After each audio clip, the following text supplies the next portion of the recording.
जय माता दी। नमस्कार मित्रों, तुला राशि वालों, मित्रों पूरी तरह आप अंदर से टूट चुके हैं, जो कि आप यह समय घुट घुट कर जी रहे हैं। मित्रों, भगवान इंसान को जन्म इसलिए देता है कि वह अच्छा कर्म करे, लेकिन मित्रों बहुत सारे लोग ऐसे भी होते हैं जो कि पाप भी करते हैं।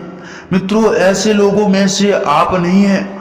आपके लिए यश में दुख दर्द का समय चल रहा है, इसीलिए मित्रों भगवान का सुमिरन रोज करना चाहिए।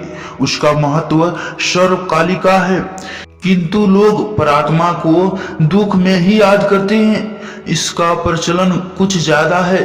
संकट से मुक्ति पाने के लिए व्यक्ति तरह तरह की मनौतियां मनाते हैं, लेकिन संकट टलने पर भी वह निश्चित हो जाता है। जब संकट टल जाता है वह निश्चित हो जाता है और सुमिरन बंद कर देता है।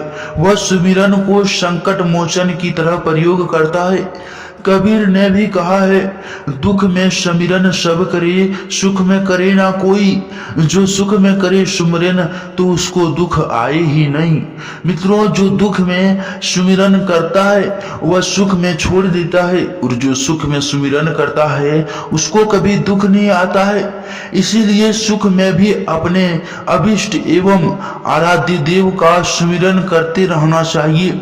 इसका कारण यह है कि जो सुमिरन दुख के समय मन को तनाव मुक्त करके दुख से उबरने की शक्ति एवं धीरता प्रदान करते हैं, वह सुख में ऐसे लक्षणों रेखा खींच देते हैं कि वह दुख का दशानन व्यक्ति के पास जाकर तनाव देने का साहस नहीं जुटा पाता है।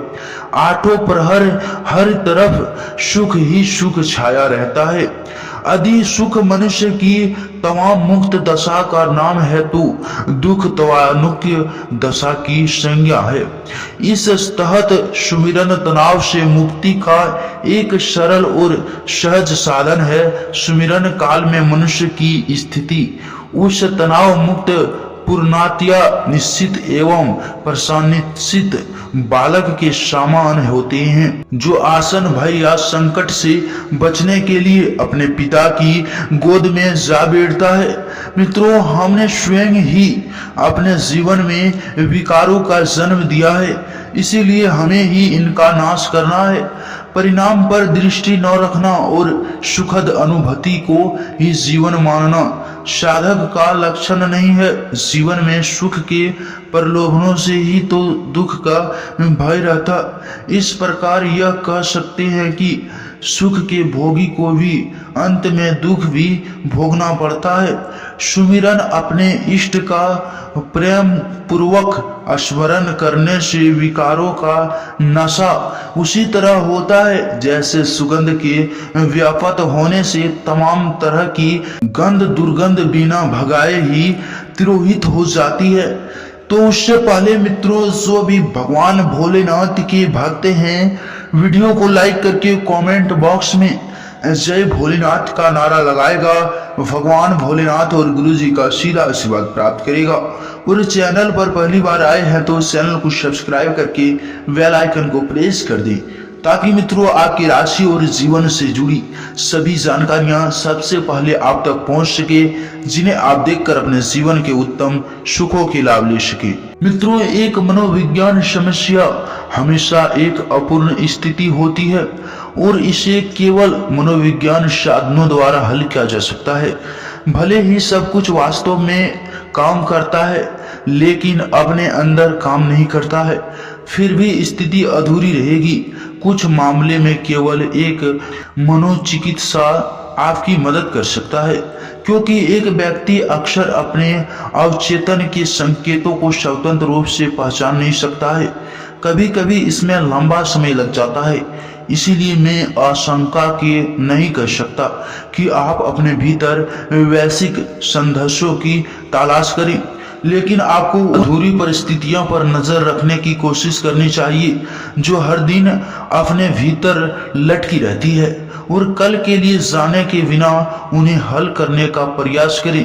कल तुम इसे ठीक नहीं कर सकते हैं, वो आज ही करना जरूरी है। मित्रों, आपको यह देखना सीखना चाहिए कि आप समस्या को आधे रास्ते में कहाँ छोड़ देते हैं। जी हाँ, किसी वैज्ञानिक कारण से आप इस स्थिति को पूरा नहीं कर सकते हैं। जी हाँ मित्रों, इसे हल करने के बचते हैं।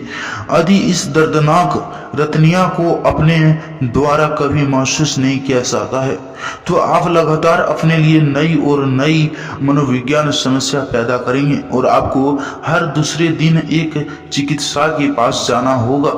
अपने आप को देखें, अपने जीवन के बारे में जरूरत रहें। मित्रों, आपने अपनी छाती में पत्थर कब छिलाया और आप अपने जीवन बेहतर समय का इंतजार करने का फैसला ही कहाँ किया। क्या आप एक अंत करने के लिए डर रहे हैं? डरना नहीं है मित्रों, अपने किसी समस्या का अनदेखा करने का फैसला कभी नहीं करना चाहिए। और क्या आपका समाप्त सब कुछ समाप्त हो जाएगा, सिर्फ आप डरना नहीं।